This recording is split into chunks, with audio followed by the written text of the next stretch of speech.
et les pains de proposition.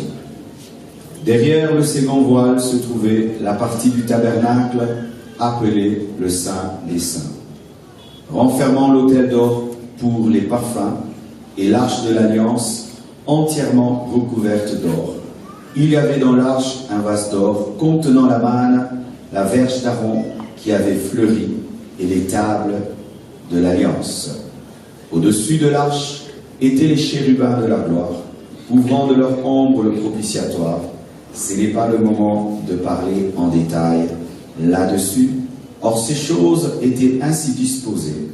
Les sacrificateurs qui font le service entrent en tout temps dans la première partie du tabernacle, et dans la seconde, le souverain sacrificateur seul entre une fois par an, non sans y porter du sang qu'il offre pour lui-même et pour les péchés du peuple.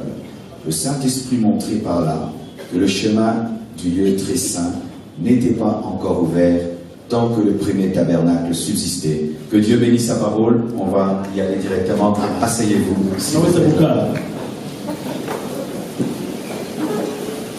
Que veut dire consécration? Parce que souvent nous parlons, je suis consacré, tu dois te consacrer. La consécration, c'est quoi?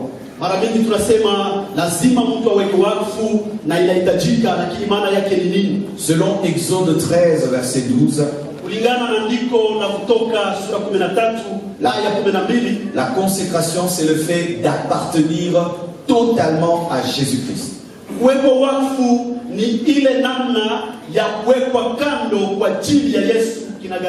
Appartenir totalement à Jésus-Christ. Je donne l'exemple de cette chair. Lorsqu'elle était dans le magasin, elle n'était pas consacrée. On pouvait en faire tout ce qu'on veut. On peut l'utiliser dans une université. On peut l'utiliser dans un meeting politique. On peut l'utiliser dans une fête. Mais le jour que cette chair a été achetée par l'Église et qu'elle a été déposée dans l'Église avec comme but d'être utilisée pour prêcher, cette chair automatiquement est consacrée. On ne peut plus la prendre et l'amener dans un meeting politique. On ne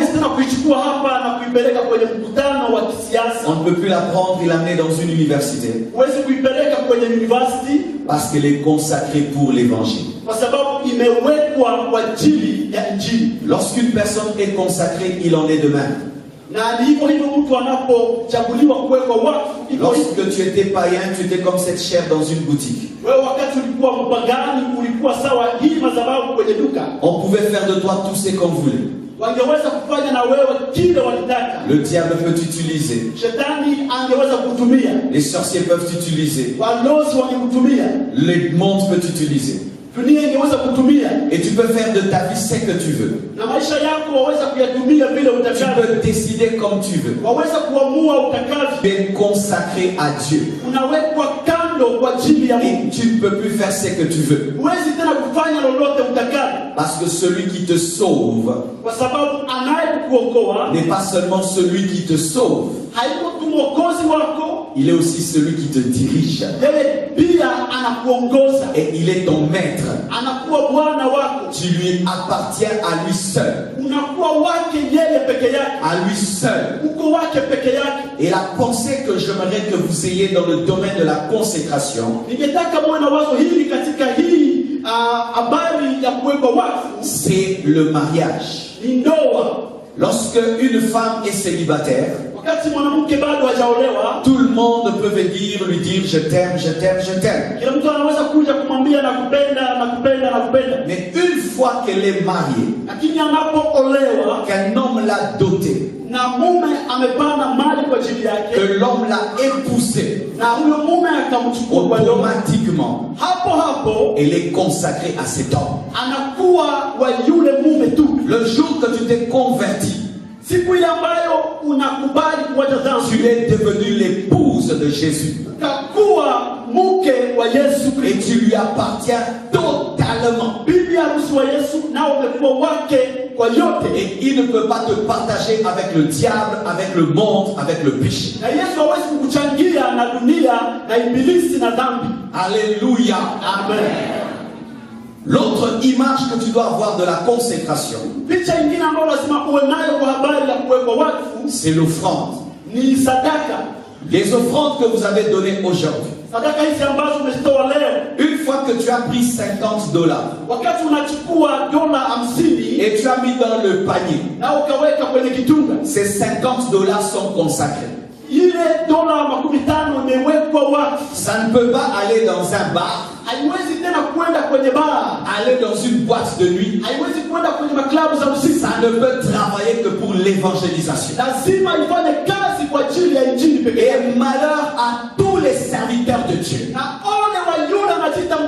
qui prennent les offrandes pour aller donner aux prostituées, qui prennent les offrandes pour aller les utiliser en dehors de la pensée de Dieu. C'est pourquoi même j'aimerais parler à tous ceux qui comptent l'argent dans les églises. Sachez que Judas est mort, mais l'esprit de Judas n'est pas mort. Vous qui comptez l'argent à l'église, même si tu as des dettes à la maison, tu ne peux pas toucher à l'argent de l'église et dire je rembourserai.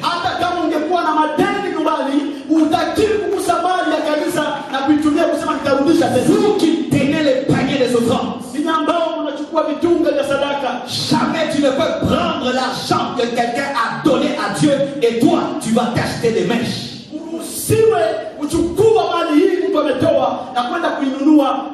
C'est pourquoi beaucoup de diacres et de protocolaires sont maudits dans les églises. Parce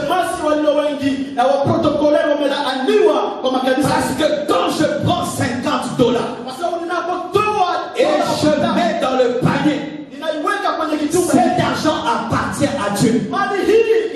Et si tu détournes cet argent, tu as détourné l'argent de Dieu. Et Dieu va te pourchasser jusqu'à dans tes enfants.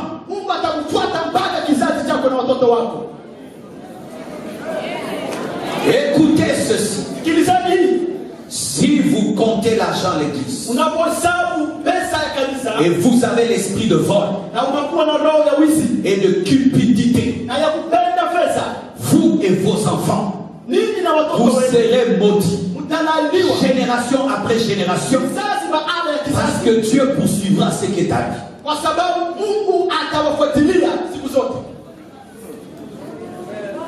Aussi, une fois que tu donnes ton offrande, tu ne peux pas revenir et dire redonnez-moi l'offrande. De la même manière, une fois que tu as donné ta vie à Jésus, tu ne peux pas revenir dire Jésus, redonne-moi ma vie. J'aimerais parler à tout homme ici. Il fait un temps que tu avais donné ta vie à Jésus. Certains, c'est quand vous étiez jeunes. Vous chantiez à la chorale. Maintenant vous avez grandi. Dieu vous a donné l'argent. Il a commis l'erreur de te donner l'argent. Il fallait que tu restes pauvre et malheureux. Et depuis que tu as l'argent, toi tu viens à l'église que dimanche. Alors que quand tu étais jeune, tu venais en semaine. Tu avais donné. Tu as repris. Quand tu étais pauvre, tu t'étais donné à Dieu. Depuis que Dieu t'a donné les moyens, tu n'es là que d'apparence. Mais ta réelle vie, c'est une vie de païen. Samedi, tu étais dans un bar. Et voilà que tu es là à l'église maintenant. Tu avais donné, mais tu as repris. Et écoutez ceci. Tout homme qui a un jour donné sa vie à Dieu Mungu maisha yake. Et qui a repris cette vie. Naye akarudia tena akashitoa. N'a jamais la paix. N'a jamais la paix. Hawezi kuwa na amani. Pourquoi? Kwa sababu gani? Parce que tu connais la parole. Kwa sababu umejua neno. Tu pêches avec la connaissance de Dieu. Unafanya dhambi na unamjua Mungu. Revenez à Dieu. Murudilie Mungu. Revenez à Dieu. Murudilieni Mungu. Revenez à votre premier amour. Murudilie upendo wako Quand wa tu kwanza. étais jeune, Ulipokuwa quand kijana. tu étais pauvre, quand tu étais célibataire, quand tu n'avais pas d'enfant, quand tu jeûnais, tu priais. Revenez à cet amour. Ulikuwa unafunga, rudia upendo ule. Certains même vous priez. Wengine wanaomba, Seigneur, je vais aller en Europe. Wasema Bwana nataka kwenda Ulaya. Je vais aller à Kinshasa. Nataka Kinshasa. Dieu t'a déjà vu que tu vas l'abandonner là-bas. C'est pourquoi tu resterais, tu mourras à Bukavu. Yesu alisema kama utaenda kumwacha kule, utabakia hapa, utakufia hapa Bukavu.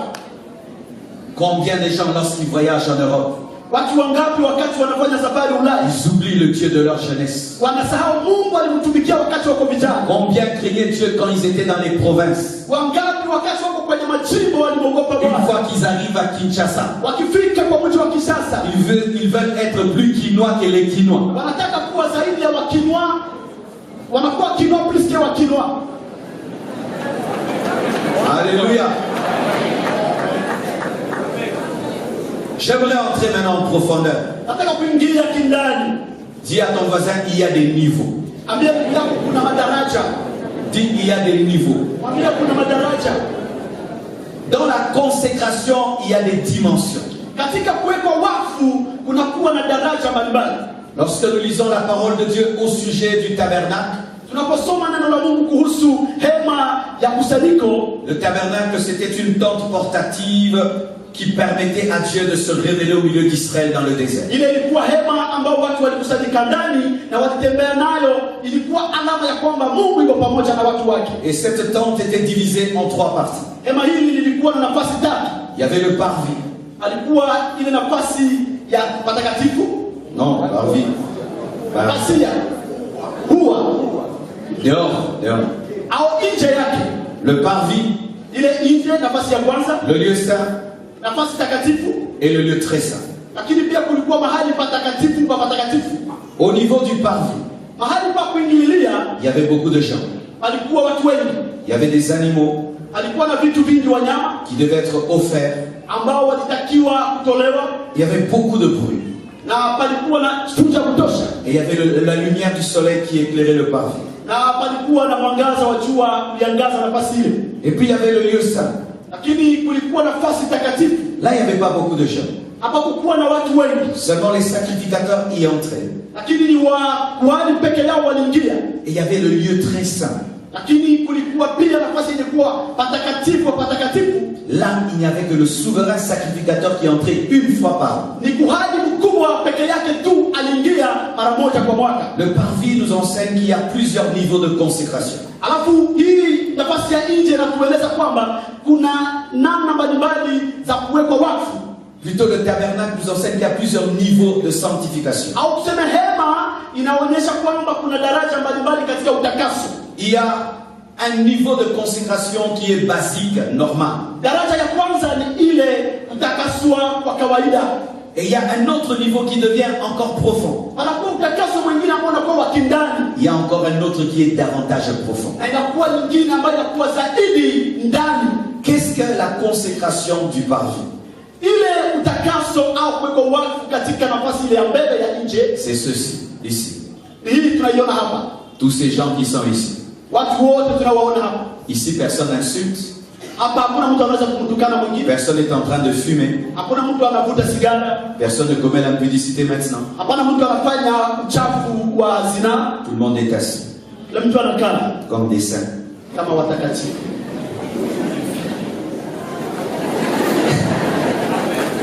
Et quand tu regardes comme ça, Na ukiangalia hivi, tu dis waouh, sema wow, ils vont aller tous au ciel.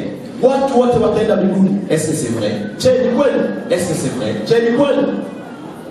Le premier niveau de la consécration, Alafu ile nafasi ya kwanza au daraja ya kwanza c'est le niveau où tu viens dans la foule à l'église. ni nafasi ambapo unakuja kwenye makutano kanisani. C'est déjà bien.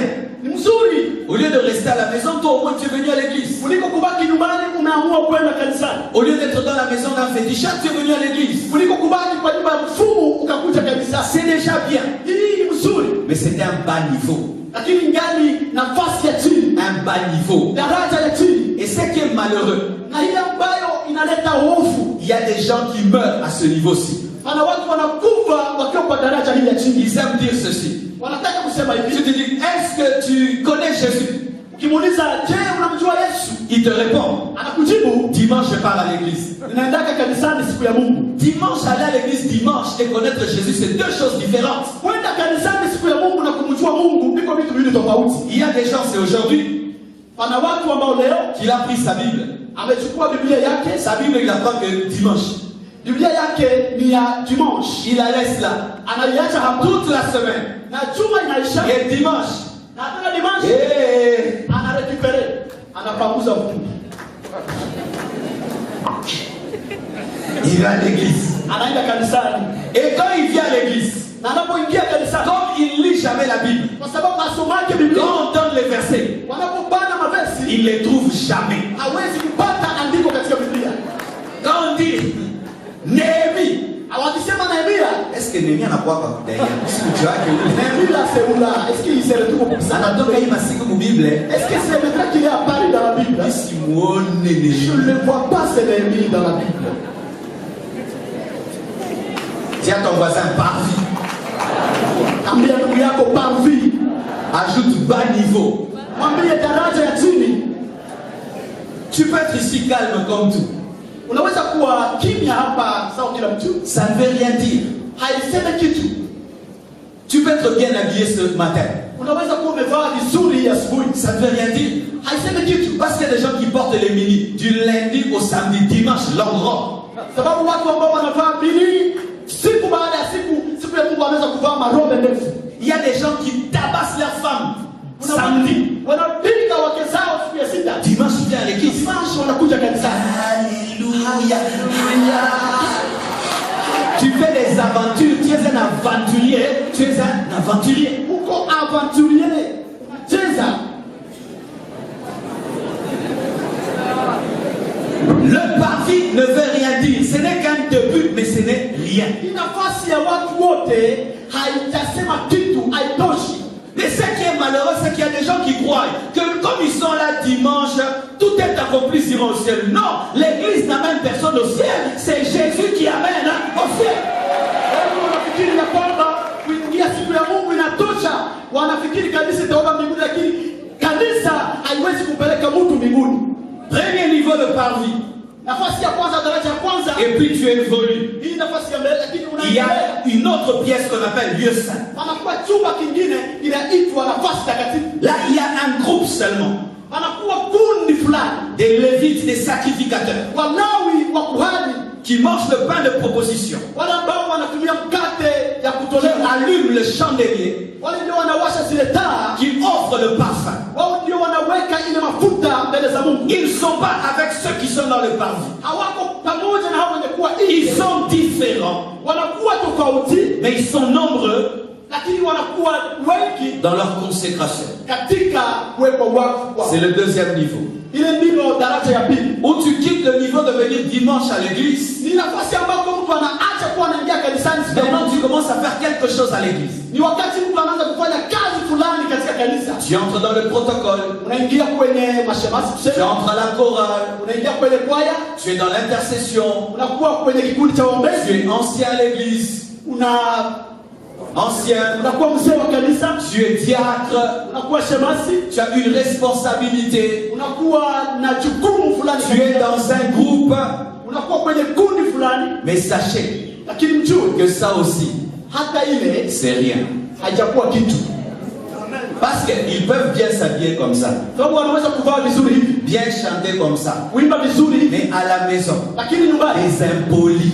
Ni wapoli. Nous pouvons être des anciens comme ça. Mais dans nos maisons, des mauvais pères.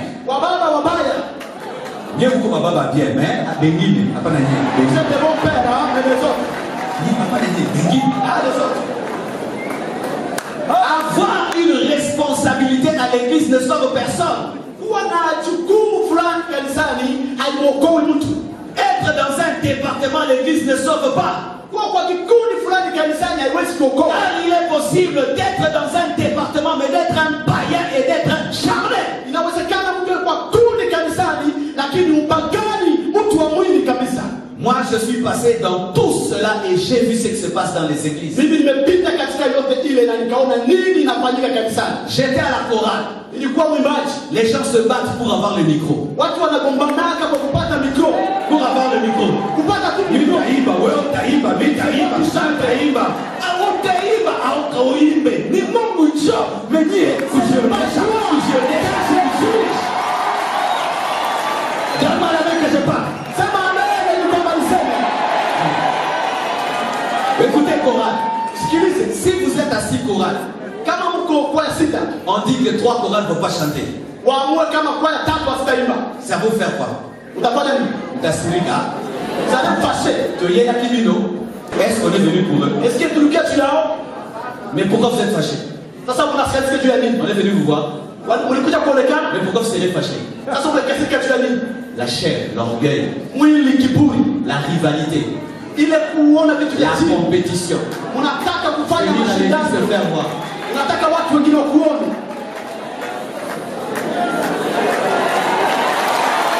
Choriste. Najua nani sema nilikuwa mwimbaji. Quand j'étais choriste, regardez ce qu'on me faisait.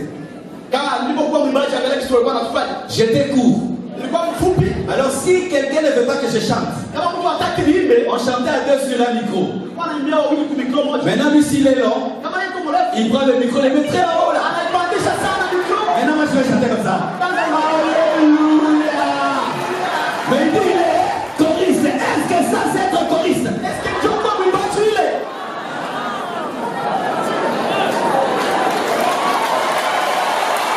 Nous devons monter, nous devons monter, nous devons monter, nous devons monter. Dis à ton voisin, nous devons monter. Ambia jirani yako la Dis à ton voisin, nous devons monter. lazima tupande juu. Si quelqu'un prêche, Kama mtu anahubiri, toi tu ne prêches pas, wewe hubiri, tu es fâché.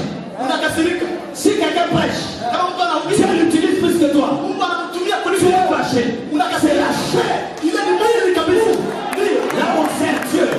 Mais il y a la chair, Ni mwili l'orgueil, la rivalité, kuona la bila compétition, la jalousie. ni wivu.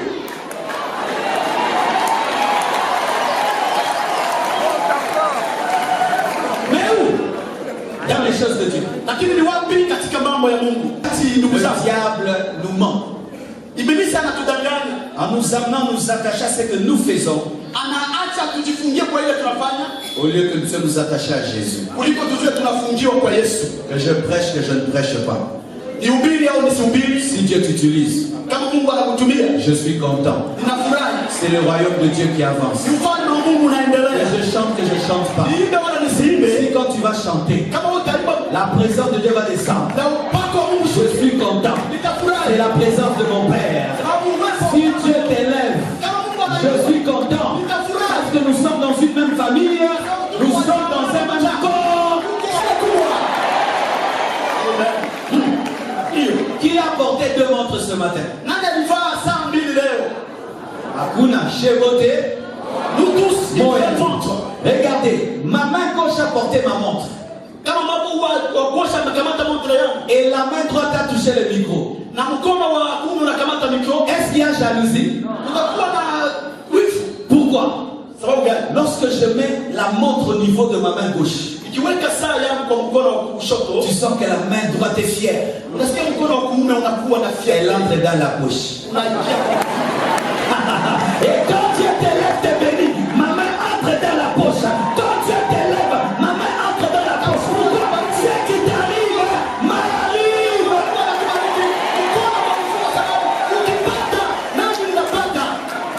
Si nous pouvons comprendre cela dans l'église, Kama tungeelewa hili katika kanisa